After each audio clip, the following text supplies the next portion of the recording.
Every secular, democratic and capitalist nation existent in the world today has its heart the concept of the nation-state, where identity is primarily defined in terms of a common language, culture, race or even ethnicity. This is not an accident of history, rather it is the route that Western civilization has by necessity followed.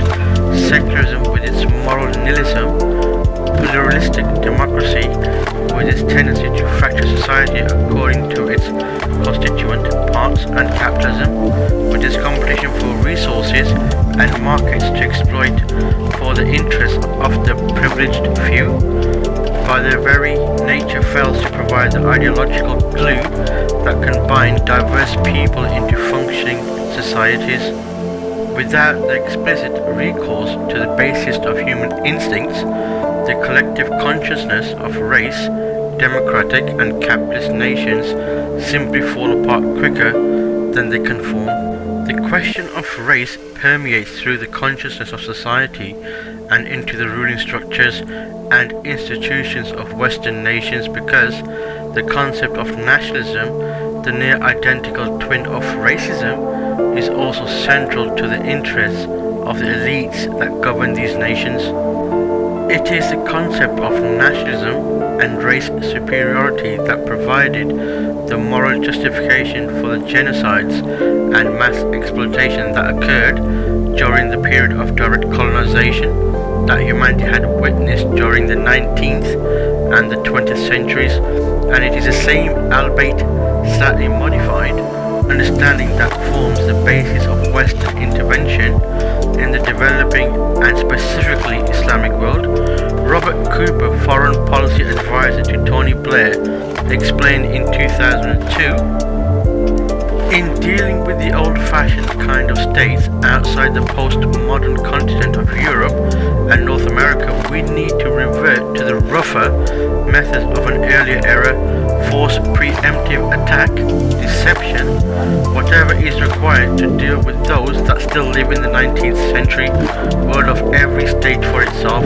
Among ourselves we keep the law, but in the jungle we use the law of the jungle.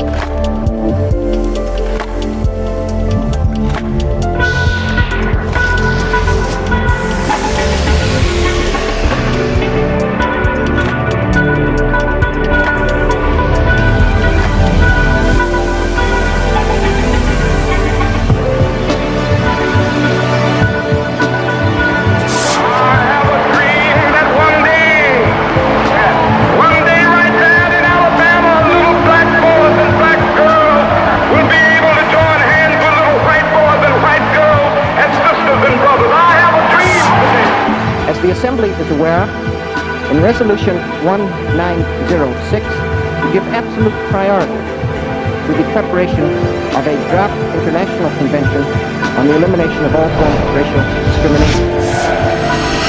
Wherever it occurs, it has the potential to result in a systematic and comprehensive denial of human rights to those who are discriminated against. Stephen's murder was what brought home what racism what really means and discrimination. As we have no any access to survive, the means of survive in society, socially, economically and politically. O práci ve vzájemném soužití, kde jsem pracovala rok jako dobrovolnice. And we were stopped by the Maryland State Police. As a schoolgirl, I was not allowed to speak my language. That's the kind of racism that we face, even our children. Racial discrimination is a very widespread phenomenon.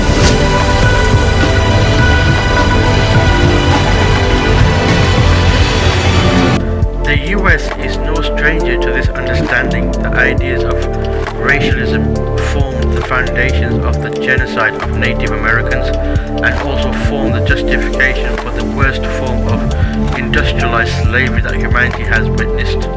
It is also these very concepts that were utilized to dehumanize the Vietnamese in the 60s and 70s and continue to form the basis that lays the foundation for the elites' justification of their many interventions in the developing world. The US cannot eliminate racism, as in essence in the subjective nihilism that secularism breeds. There is nothing that mandates that it is absolutely wrong, as secular nations may dictate. Strangling a man with one's knee is wrong, but leaving a child refugee to drown in the middle of the Mediterranean Sea is okay. In fact, helping him constitutes a crime. Without a call to the nation's inherent superiority over all others, how are the elite going to persuade a young man or woman from the impoverished hoods that they need to go and kill the impoverished farmer in Iraq, who happens to live on top of potential profits for corporations and their shareholders?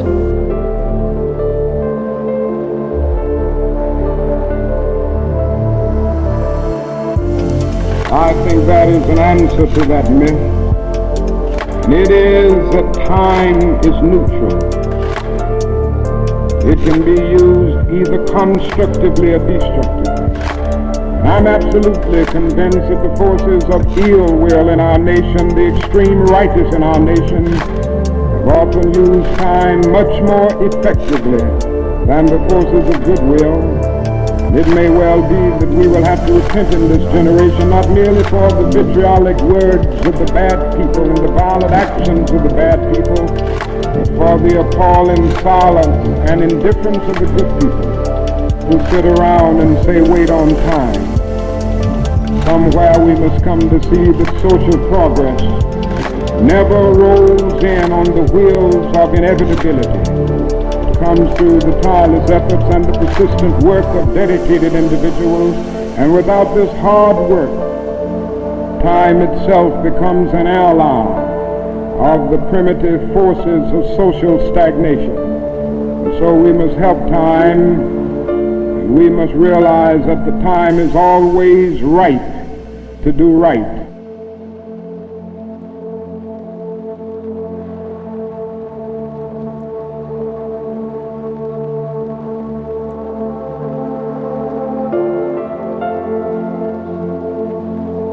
Islam, on the other hand, establishes a social order and state where questions of race and nationalism are laid to rest, a fact which is attested by many Western commentators. Arnold J. Toynbee states, the extinction of race consciousness as between Muslims is one of the outstanding achievements of Islam and the contemporary world. There is, as it happens, there is a crying need for the propagation of this Islamic virtue.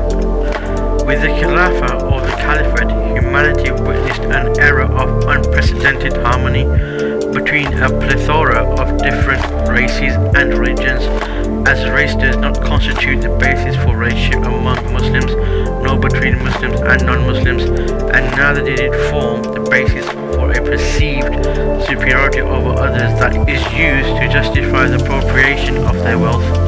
All humans are descended from Adam and Eve, said the Prophet Muhammad, peace be upon him, in his last known public speech. There is no superiority of an Arab over a non-Arab, or of a non-Arab over an Arab, and no superiority of a white person over a black person, or of a black person over a white person, except on the basis of personal piety and righteousness. Rather, citizenship of the Khilafah formed the basis of the relationship between those that resided in the state and the relationship of the institutions of state with the populace. Islam has not attached any great importance to concepts of race and nationality. Rather, it has emphasized the common lineage of man from Adam alayhi salam and the subsequent formation into tribes. O mankind, indeed we have created you from male and female, and made you peoples and tribes that you may know one another. Indeed, the most noble of you in the sight of Allah subhanahu wa ta'ala is the most righteous of you. Indeed, Allah subhanahu wa ta'ala is knowing and acquainted.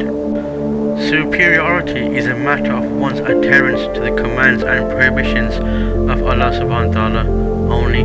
The Islamic view of humanity is devoid of any racial focus, and the Islamic State, which is established on the way of the Prophethood, will inshallah show the world that ethnicity and color do not define its citizens as it does in the West.